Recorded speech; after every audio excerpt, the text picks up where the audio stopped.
Hello everyone, welcome to Naira study. अब आप सब कैसे हैं? आई होप कि आप सभी बहुत अच्छे होंगे और अपनी स्टडी को भी बहुत ही अच्छे से कर रहे होंगे। तो फ्रेंड्स, आज क्या चीज़ हम लोग कंप्लीट करने वाले हैं, तो सबसे पहले इसको समझ लेते हैं। तो आपका जो राजन सीरीज हो जाता है डीएलएड 4 सेमेस्टर का, और सब्जेक्ट हो जाता है आरंभिक स्तर पर भाषा एवं गणित के पठन, लेखन और क्षमता का विकास। इस पर डिस्कस करेंगे, इसके कुछ क्वेश्चंस को हम लोग कंटिन्यू करेंगे। सो आप लोग वीडियो में लास्ट तक बने रहिएगा, वीडियो को बिल्कुल भी स्किप ना कीजिएगा, क्योंकि हर एक चीज़ आप लोगों के लिए बहुत ही ज़्यादा इंपॉर्टेंट हो जाती है। ठीक है ना। और फ्रेंड्स, अगर अभी तक आप लोगों ने चैनल को सब्सक्राइब नहीं किया तो प्लीज़ सब्सक्राइब कर लीजिएगा, क्योंकि अगर अभी आपने विजिट किया और अगर आपने पहले विजिट कर रखा है तो आपने सब्सक्राइब तो कर ही रखा होगा, और सेशन पसंद आए तो लाइक भी ज़रूर कीजिएगा। तो चलिए देखते हैं आज की सीरीज का फर्स्ट नंबर क्वेश्चन आपका हो जाता है, बिना सोचे समझे अधिक खर्च करने वाले के लिए एक शब्द है। तो कृपण है या कंजूस है या अपव्ययी है या मितव्ययी है। तो इसमें देखिए, बिना सोचे समझे अगर अधिक वो खर्च करता है तो इसके लिए एक शब्द में हम कहेंगे कि वो अपव्ययी है। और मितव्ययी कौन होता है? जो सोच समझ के खर्च करता है। और कंजूस जो कभी खर्च ही नहीं करता है ना, अपनी ज़रूरतों का भी सामान नहीं ले पाता है, उसको कंजूस कहते हैं। किसी संख्या के दाहिनी ओर शून्य रखने पर वो संख्या बढ़ जाती है। कितनी बढ़ जाती है? 10 गुना बढ़ जाती है, या 20 गुना बढ़ जाती है, 2 गुना बढ़ जाती है, या 5 गुना बढ़ जाती है। तो किसी संख्या के दाहिनी ओर शून्य रखने पर वो संख्या आपकी 10 गुना बढ़ जाती है। चलते हैं अगले क्वेश्चन की तरफ। क्वेश्चन आपका हो जाता है, 3 अंकों की सबसे बड़ी संख्या होती है।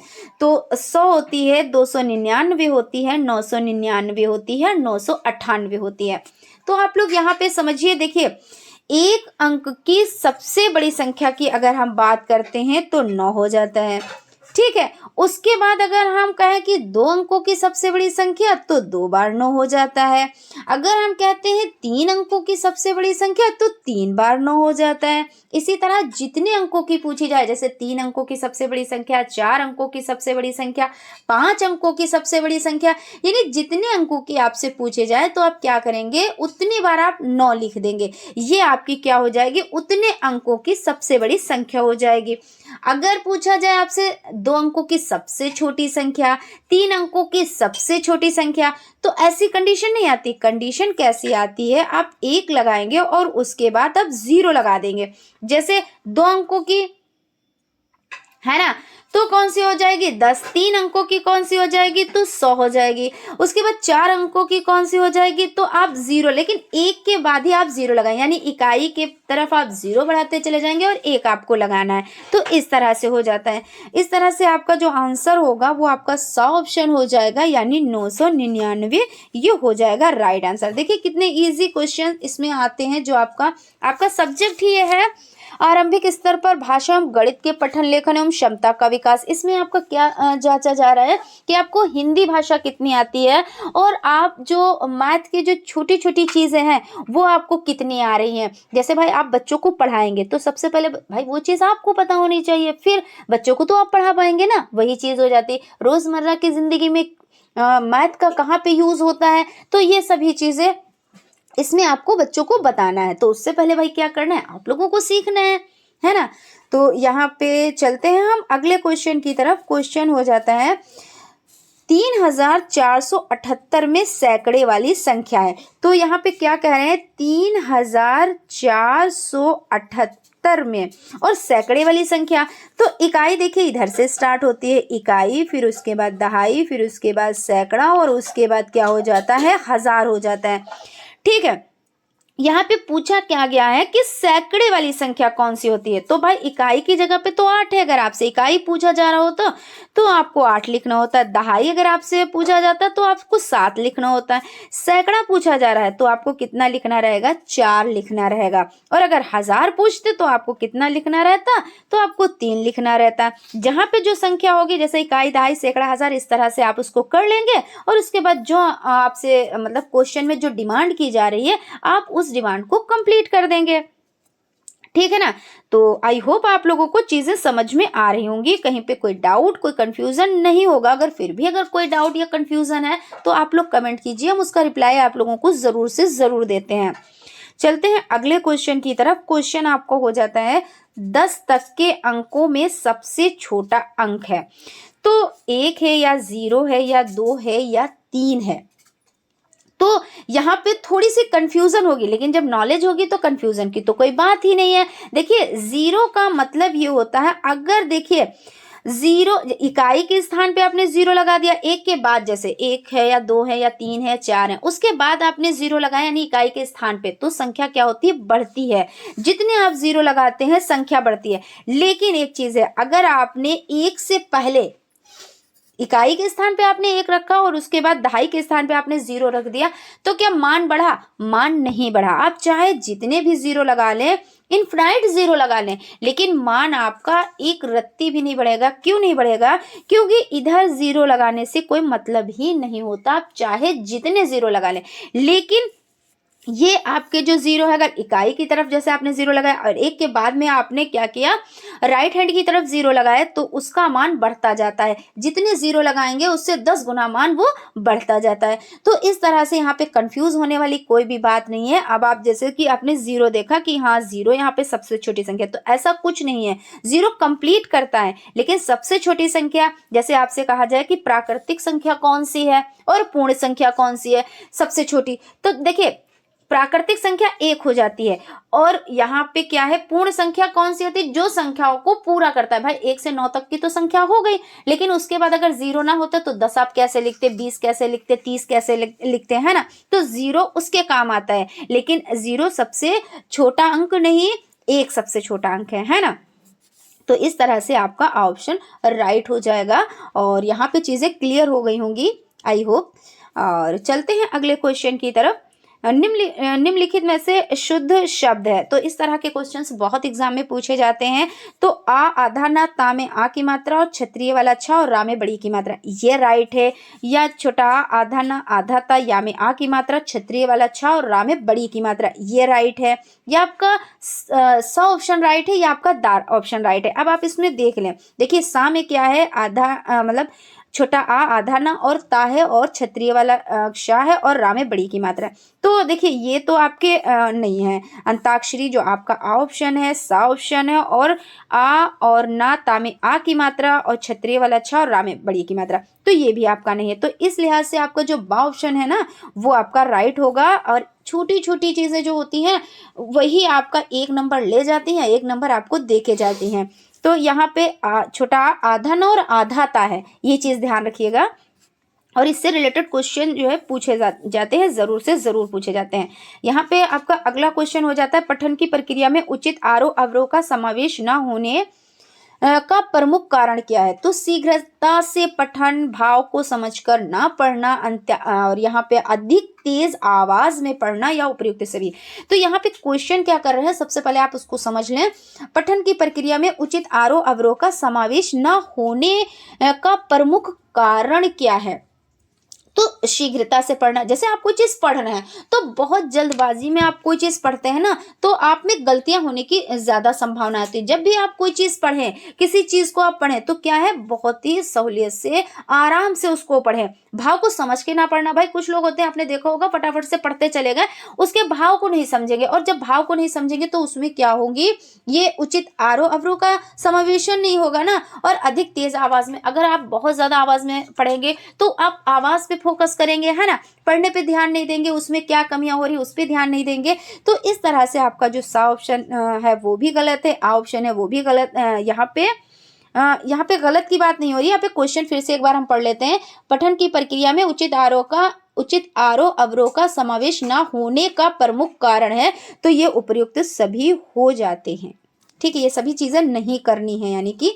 और उसके बाद अगला क्वेश्चन हो जाता है, लिखित भाषा में ध्वन्यात्मक पठन को कहते हैं, क्या कहते हैं, सस्वर पठन, मौन पठन, उपयुक्त दोनों, इनमें से कोई नहीं। तो क्वेश्चन क्या है कि लिखित भाषा के ध्वन्यात्मक यानी ध्वनि में, यानी तेज तेज से पढ़ना। तो जब हम ध्वनि में पढ़ते हैं तो मौन तो पठन हो नहीं सकता, क्योंकि मौन का मतलब होता है खामोशी से पढ़ना, है ना। तो मौन पठन तो यहाँ पे होगा नहीं, तो जब मौन पठन कट गया तो उपयुक्त दोनों भी कट गया, और इनमें से कोई नहीं तो ऐसा नहीं है, सास्वर पठन है। जब हम तेज से पढ़ रहे हैं तो यानी सास्वर पठन कर रहे हैं, तो इस तरह से आपका ऑप्शन राइट हो जाएगा। वाक्य में निम्नलिखित गुण होते हैं, कौन कौन से गुण होते हैं, तो सार्थकता, क्रमबद्धता, उपयुक्त दोनों, इनमें से कोई नहीं। तो वाक्य में गुण जो होते हैं वो सार्थकता भी होता है और क्रमबद्धता भी होता है। तो इस तरह से आपका जो सा ऑप्शन है वो राइट है। हर जगह पे ऐसा जो ऑप्शन होता है वो राइट नहीं होता है, तो इस तरह से आप लोग ध्यान दे के जो ऐसे ऑप्शन होते हैं उनको कीजिएगा। और जब भी ऐसे क्वेश्चन आते हैं, ऐसे ऑप्शन आते हैं, मैं आप लोगों को ये चीज़ ज़रूर बताती हूँ कि इसमें ज़्यादा चांस रहते हैं गलतियाँ होने के, तो इसमें गलतियां बिल्कुल भी मत कीजिएगा। और उसके बाद चलते हैं हम अगले क्वेश्चन की तरफ। क्वेश्चन आपका हो जाता है का उच्चारण स्थान है। तो का उच्चारण स्थान क्या है, तालु है, मूर्धा है, कंठ है, दंत है। तो देखिए यहाँ पे आप समझिए, कंठ, जैसे आप का बोलते हैं तो कंठ से ऐसे आवाज है, क्योंकि स्पर्श कर रहा है, किसको, कंठ को स्पर्श कर रहा है, का, खा, गा, घा, अड़ा। तो ये क्या है, ये कंठ से आपके निकल रहे हैं ना, तो इस तरह से आप इसको कंठ कहेंगे। उसी तरह से आपको हो जाता है दंत, जैसे आपकी जो जबान है वो दांतों से टकरा रही है ना, तो वो क्या होंगे, दंत। जैसे ता, था, दा, धा, तो ये क्या होंगे, ये हो जाएंगे दंत, ठीक है ना। तो इस तरह से आपका कंठ कौन सा हो गया, अभी हमने आपको बताया, आपने अब तक इस पर टिक कर लिया होगा कि कौन सा इसमें राइट है। और अगर हम डिस्कस करते हैं यहाँ पे तालु की, तो जो तालव्य है, जैसे चा, छा, जा, झा, या, ये तालव्य हो जाते हैं। और उसके बाद मूर्धा कौन होता है, तो टा, ठा, डा, ढा, अड़ा, ये मूर्धा हो जाते हैं। लेकिन यहाँ पे का पूछा गया है ना, तो का जो आपका हो जाता है कंठ हो जाता है, ये आपका राइट आंसर हो जाता है। इच्छा शब्द का पर्यायवाची, इच्छा शब्द का आशा, स्पृहा, अभिलाषा, उपयुक्त सभी कौन सा है, तो यहाँ पे आपको उपयुक्त सभी, क्योंकि इच्छा शब्द का पर्यायवाची यानी समानार्थी, तो आशा भी है, अभिलाषा भी है, स्पृहा भी है, तो उपयुक्त सभी यानी द ऑप्शन आपका राइट है। कोष्टक चिन्ह है, कौन से हैं, देखिए इस तरह से, ये इसको भी कोष्टक चिन्ह बोलते हैं, ये भी आपका कोष्टक चिन्ह होता है, और ये भी आपका क्या होता है, कोष्टक चिन्ह होता है। तो ये उपयुक्त सभी हो जाते हैं। और चिन्हों की अगर बात करते हैं तो बहुत ही ज्यादा इंपॉर्टेंट है, भर भर के पूछे जाते हैं। आपका ऑब्जेक्टिव टाइप हो, वेरी शॉर्ट टाइप हो, शॉर्ट टाइप हो, इस तरह से क्वेश्चंस पूछे जाते हैं। कुछ मतलब यह है कि कुछ क्वेश्चंस ऐसे होते हैं जिनको पूछा जाता है, एग्जाम में आते ही आते हैं। तो जैसे आपका चिन्हों से रिलेटेड जो क्वेश्चंस हो जाते हैं, जैसे पूर्ण विराम हो गया, अर्ध विराम हो गया, अल्प विराम हो गया, लाघव चिन्ह हो गया, क्वेश्चन मार्क हो गया, ये सभी आते हैं। और हम इस पर डिस्कस भी देखिए करते हैं, जैसे क्वेश्चन आता है हम इस पर लॉन्ग डिस्कस करते हैं। तो और आपको पता है, जैसे पूर्ण विराम हो गया कि भाई वाक्य को कंप्लीट किया, पूर्ण विराम लगा दिया, थोड़ी सी सांस ली तो अल्प विराम लगा दिया, अल्प विराम से ज्यादा सांस ली तो अर्ध विराम लगा दिया। लाघव चिन्ह, जैसे हम कुछ शॉर्ट में लिख रहे हैं तो उसको हमने यूज किया, लाघव चिन्ह ये इस तरह से होता है। तो ये सभी चिन्हों के बारे में हम लोग डिस्कस करते हुए चलेंगे। चलते हैं हम लोग अगले क्वेश्चन की तरफ। किसी कथन को विस्तार देने वाले विवरण को प्रारंभ करने के लिए किस विवरण चिन्ह का प्रयोग होता है। तो देखिए विवरण चिन्ह जब आप लिखते हैं तो इस तरह से तो होता है ना, देखिए ये तो कोष्टक हो जाता है, ये पूर्ण विराम हो जाता है, क्वेश्चन मार्क हो जाता है। और पूर्ण विराम का मतलब जब हम कोई बात कंप्लीट कर लेते हैं तो पूर्ण विराम लगाते हैं, क्वेश्चन मार्क जब हम क्वेश्चन पूछते हैं तब उसके बाद में हम लास्ट में इस चिन्ह का यूज करते हैं। तो जो विवरण चिन्ह हो जाता है वो इस तरह से, देखिए दो बिंदु हो जाते हैं और इस तरह से विवरण चिन्ह ये हो जाते हैं।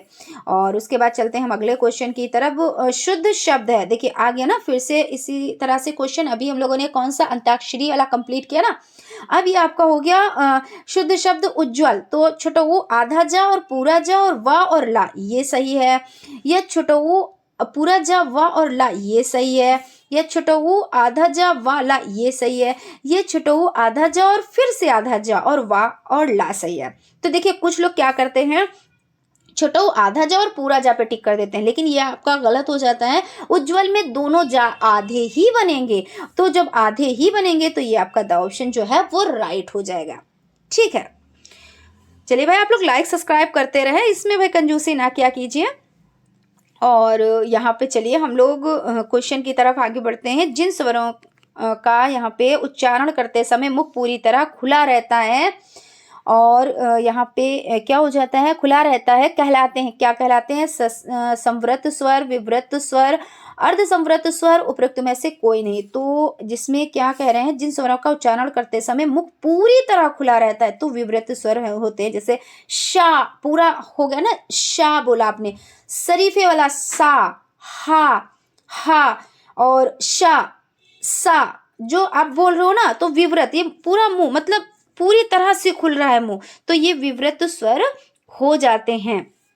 शब्द की विशेषताएं बताएं। शब्दों के मेल से वाक्य बनता है, ठीक है भाई। वाक्यों के प्रयोग किए गए शब्द पद कहलाते हैं, ये भी ठीक है। शब्दों के बिना भाषा को कोई अस्तित्व नहीं है, बिल्कुल सही बात है। जब शब्द ही नहीं होंगे तो भाषा का अस्तित्व ही क्या होगा। कोई भी चीज़ हम कहते हैं ना तो शब्दों से ही तो हम उसको कंप्लीट करते हैं ना। तो इस तरह से आपका जो द ऑप्शन है यानी उपयुक्त सभी ये राइट हो जाएगा।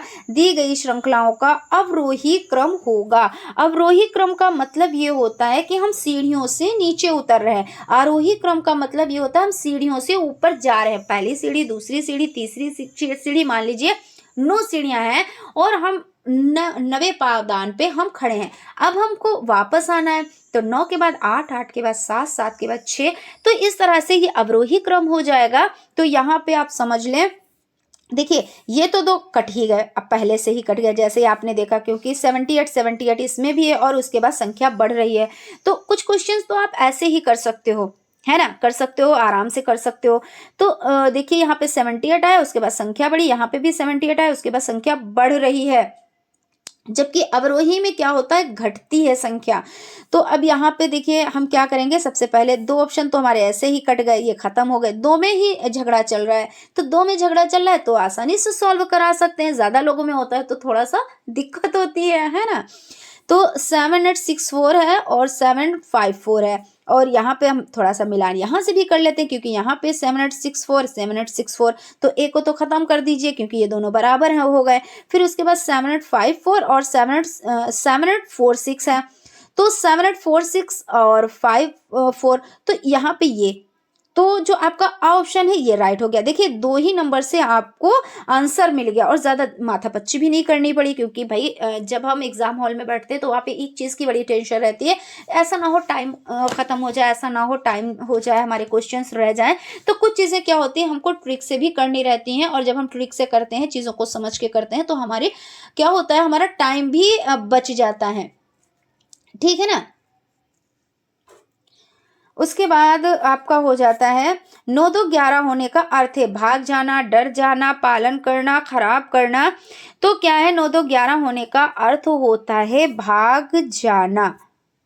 इस तरह से जो ऑप्शन है वो राइट है। संख्या 5 को 0 से गुणा करने पर गुणनफल प्राप्त होता है। अच्छा आप ये बताएं, कोई भी संख्या को, जैसे यहाँ पे तो 5 संख्या दी है, संख्या 5 को 0 से गुणा करने पर, संख्या कोई भी हो 0 से आप गुणा करेंगे तो आंसर आपको किस में मिलेगा, आंसर आपको 0 में ही मिलेगा। संख्या कोई भी हो 0 से करने पर 0 मिलता है, तो इस तरह से आपका ऑप्शन राइट हो जाएगा। और यहाँ पे अगला क्वेश्चन हो जाता है, 0 को किसी संख्या से भाग देने पर क्या होता है। तो जब आप 0 को किसी संख्या से भाग देंगे ना, तब भी आपका आंसर क्या रहेगा, 0 ही रहेगा।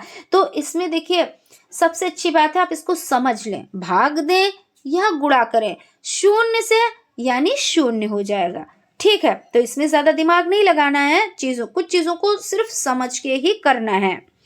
उसके बाद है, पुस्तक प्रेस कारखाने में पिछले वर्ष 39,779 तथा वर्तमान समय में, यहाँ पे नंबर्स कटे हुए हैं, मैं लिखती हूँ, 40,000 आपका हो जाता है 759, ठीक है ना। और पुस्तकें छपकर तैयार हुई, कुल कितनी पुस्तकें छपी। तो यहाँ पे कुल का मतलब क्या होता है, कुल का मतलब होता है कि आप जोड़ देंगे उसे, और जब जोड़ देंगे तो यहाँ पे मैं इसको इरेज करती हूँ, उसके बाद में वर्क करती हूँ, ठीक है ना। तो सबसे पहले संख्या आपकी हो जाएगी 39 और 7 देखिए आपने कहा मैम, आपने कह दिया 39, उसके बाद 7 चलिए कोई इशू नहीं है, इतना तो चलता है। उसके बाद है 4 आपका 6 है और 7 है और 5 है और 9 है, ठीक है ना। आप इसको क्या कहेंगे भाई, यहाँ पे कुल करने की बात की है, तो कुल का मतलब होता है आपको जोड़ देना है। और जब जोड़ देना है तो यहाँ पे आप देख लें कि आपको आंसर कितना मिल जाएगा, 9 दूनी 18 हो जाता है, तो 18 का 8 और हासिल कितना 1 होगा। और उसके बाद यहाँ पे हासिल 1 हो जाएगा ना, तो इसमें आप एक प्लस कर दें तो 6 और 6 दूनी 12 और 1 13, 13 के 3 और हासिल कितना आएगा, फिर 1 आएगा, फिर 7 दूनी 14 और 1 15, 15 के 5 हासिल 1 आपका। और इसमें आपको एक जोड़ देना है तो 10 और 10 और 6 16, 16 के 6 हासिल 1 आपका आएगा। और उसके बाद 4 और 3 7 और 1 8 आएगा। तो इस तरह से आपका जो आंसर आएगा 86,538, ये आपका राइट आंसर होगा। क्योंकि इस तरह के क्वेश्चन को तो आपको सॉल्व ही करना रहेगा, बस आपको ये ध्यान रखना है कुल पूछ रहे हैं, टोटल पूछ रहे हैं तो आपको प्लस करना है, अंतर पूछ रहे हैं तो आपको क्या करना है, माइनस कर देना है। तो ये चीज़ें आपको ध्यान में रखनी है। तो इस तरह से आपका जो आंसर हो जाएगा वो कौन सा हो जाएगा, बा ऑप्शन आपका राइट हो जाएगा, ठीक है ना। चलिए आगे, कोई दिक्कत तो नहीं है, अगले क्वेश्चन पे चलते हैं। अगर कहीं पे कोई दिक्कत है, कोई परेशानी है, कुछ डाउट्स हैं, क्लियर करना है तो आप लोग कमेंट करें, हम उसका रिप्लाई आप लोगों को ज़रूर देंगे। और हम आपको बताते हैं कि थोड़ा सा लाइव सेशन लेने में कुछ प्रॉब्लम आज आ रही थी, तो हालांकि आप लोगों के पास नोटिफिकेशन 2 बार पहुंचा, लेकिन क्लास कंप्लीट नहीं कर पाए। कंप्लीट का मतलब स्टार्ट करके ही उसको ख़त्म करना पड़ा, इसलिए हम आप लोगों को ये रिकॉर्डेड क्लास दे रहे हैं। और क्योंकि आप लोग वेट भी कर रहे थे और काफ़ी लोग जुड़ भी गए थे, लेकिन थोड़ी सी दिक्कत आई, इसलिए ऐसा हुआ है। तो आप लोग इसको मैनेज कर लें। और आप लोगों की कंटिन्यू क्लासेस तो चलती ही हैं और लाइव ही चलेंगी, लेकिन आज थोड़ी सी दिक्कत हुई है, तो इसलिए हमने आप लोगों को ये क्लास हम आपको प्रोवाइड करा रहे हैं, ठीक है ना। उसके बाद आपका क्वेश्चन हो जाता है 1 सैकड़े में कितनी दहाइयाँ होती हैं, तो 1 होती है, 10 होती है, 100 होती है, 1000 होती है, कितनी होती हैं। तो 1 सैकड़े में कितनी दहाइयाँ होती हैं, तो 1 सैकड़े में आपकी देखिए 1 सैकड़े में कितनी दहाइयाँ होती हैं, तो 10 होती हैं, इसलिए आपका जो बा ऑप्शन है वो आपका राइट होगा। और वर्णों के सार्थक समूह को क्या कहते हैं, तो वर्णों के जो सार्थक समूह हो जाते हैं उसको कहते हैं, शब्द कहते हैं, वाक्य कहते हैं, वर्ग कहते हैं, या इनमें से कोई नहीं। तो यहाँ पे जो आंसर हो जाएगा कि वर्णों के सार्थक समूह को क्या कहते हैं, तो शब्द कहते हैं। और आ ऑप्शन राइट है। छोटा आ, छोटी ई, छोटो ऊ, ऋण स्वर का प्रकार है, कैसे, दीर्घ है, प्लुत है, ह्रस्व है, इनमें से कोई नहीं। तो ये ह्रस्व स्वर है, क्योंकि देखिए ये छोटा आ, यहाँ पे छोटा आ, बड़ी ई, छोटो ऊ, ऋण। तो जिसमें इसका मतलब क्या होता है कि जिसमें कम टाइम लगता है ना, दीर्घ में जिसमें ज़्यादा टाइम लग जाता है। तो ये चीज़ आपको देखनी है। तो इस तरह से आपका जो सा ऑप्शन है वो राइट हो जाता है। और यहाँ पे आपके सेशन को वाइंड अप करते हैं। और थोड़ा सा अभी हमने आपको बताया, थोड़ी सी प्रॉब्लम की वजह से क्लास लाइव नहीं हो पाई, लेकिन कोई दिक्कत नहीं, आप लोग प्रैक्टिस करें, प्रैक्टिस में कोई कुताही नहीं बरतनी है और रोज़ करना है आप लोगों को और अच्छे से करना है। और कल हम आप लोगों के लिए जो पिछले क्वेश्चंस पेपर है उनको स्टार्ट करेंगे, और आप लोग जुड़िएगा ज़रूर। क्यों, क्योंकि देखिए उससे क्या होता है, एक आइडिया मिलता है कि जो पेपर आएगा वो इस तरह से आएगा। और पेपर में क्या होता है ना कि उससे मतलब वहाँ से आपको क्वेश्चन भी मिलते हैं और बहुत ज़्यादा मात्रा में क्वेश्चन मिल जाते हैं। तो इसलिए आप लोग ना ज़रूर जुड़िएगा और क्लास देखिएगा ज़रूर। और अभी आप लोग इसकी तैयारी करें। और बाकी भाई लाइक ज़रूर कर दीजिएगा, और अगर न्यू है चैनल पे तो सब्सक्राइब ज़रूर कर दीजिएगा। और हो सके तो अपने फ्रेंड्स में भी वीडियो ज़रूर शेयर कीजिएगा, क्योंकि देखिए आपका बेनिफिट होता है, अच्छी बात है, आपके अपनों का भी बेनिफिट होना चाहिए। यहाँ पे जब फ्री PDF नोट्स भी प्रोवाइड हो रहे हैं, फ्री क्लासेस भी आप लोगों को मिल रही हैं, तो दिक्कत कहाँ पे, कहीं पे कोई दिक्कत नहीं है ना।